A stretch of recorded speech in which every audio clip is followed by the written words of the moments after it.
keletą žodžių papasakoti, kas tai yra tas afrikinis kiaulių maras, kodėl jis yra afrikinis. Liktai turėtų pagal tą pavadinimą tas maras turėtų būti toli. Kai dar pats mokiausi veterinarijos akademijoje, taip ir buvo. Mes kai mokėmės apie tą lygą, afrikinis. Šitą praleidžiam, einam klasikinį, kaip mokomės.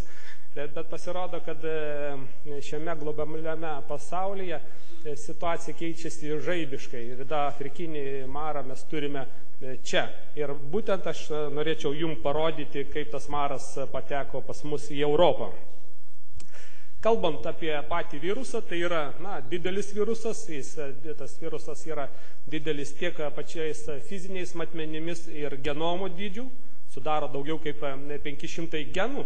Ir būtent ta viruso struktūra daro jį patį sudėtingą tom, kad iki šiol nėra pagaminta vakcinos kaip vienos iš galimos ligos plitimo priemonių.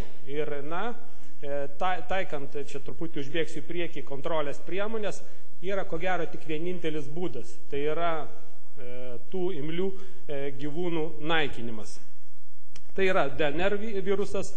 Jis aplamai yra ganėtinai atsparus aplinkai. Tai yra žemai temperatūrai, šiek tiek aukštesniai temperatūrai, ganėtinai atsparus pH tai terpiai ir, sakysime, net jeigu jis yra serume, pH gali būti net iki virš 13 ir jis liks aktyvus. Patys viruso šaltiniai tai yra kraujas, audiniai, mėsa, išskyros iš sergančių gyvulių. Yra duomenų, kad šaldytoje mėsoje virusas gali išsilaikyti iki 300 dienų. Ir, galime įsivaizduoti tokią situaciją, kai, sakysime, ūkininkas, kuris pasiskerdžia kiaulę, kuri, yra tam, prasme, užsikrėtusi, bet nėra dar klinikos, mėsą sudeda į šaldiklį, ir po kurio laiko išsitraukęs po metų ar panašiai tą mėsą išverda ir atliekas išmeta, sušeria savo kiaulėm ir po metų galime turėti protrūkį, nors atrodo jau ta pati banga jau kaip ir pasibaigusi. Inkubacinis periodas nuo 5 iki 15 dienų, paprastai tai yra ganėtinai ūmi liga ir jau klinika pasireiškia po 3 dienų.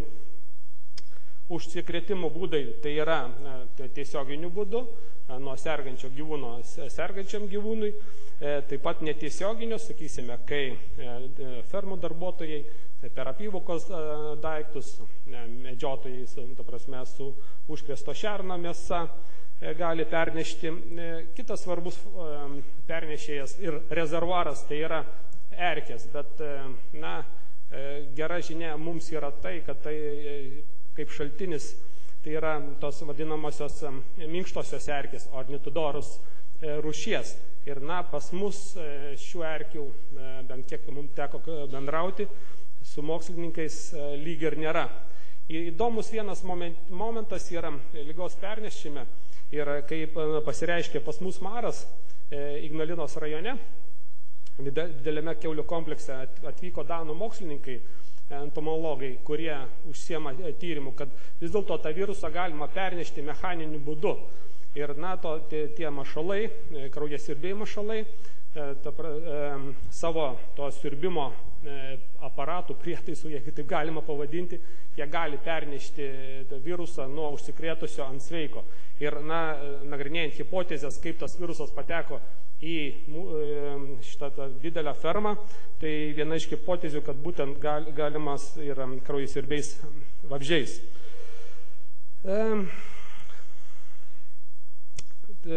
Jeigu klinika, tai pagrinde kaip yra karščiavimas, odos paraudimai, anoreksijos, vėmimas, viduriavimas krauju ir mirtis pasireiškia per 6-13 dienų, o mirtingumas siekia 100% naminėse kiaulėse. Įdomus aspektas yra toks, kad kai 14 metais, metų pradžioje, Lietuvoje 2 šernuose buvo nustatytas afrikinio kiaulių maro virusas, ispanų mokslininkai iš mūsų viruso padarė eksperimentą.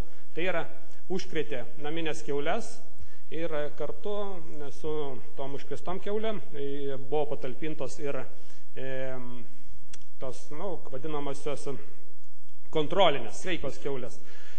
Užsikrėtimas, nors jos buvo kartu, įvyko per 10 dienų, bet įdomiausia yra tai, kad iš tų užsikrėtusių kiaulių viena kiaulė išgyveno. Tai prasme, nors atrodo, kad mirtingumas yra ir daugelį mokslinių straipsnių, kad tai yra 100%, tai praktiškai viskas miršta.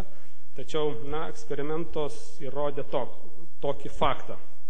Ir be abejo, ligos kontrolėje tai yra svarbus niuansas ir verčiantis labai susimastyti.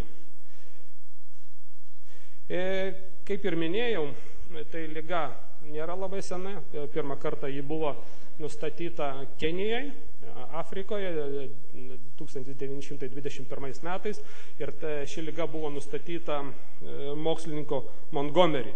Ir pradžioje ji ir vadinasi Montgomerio liga.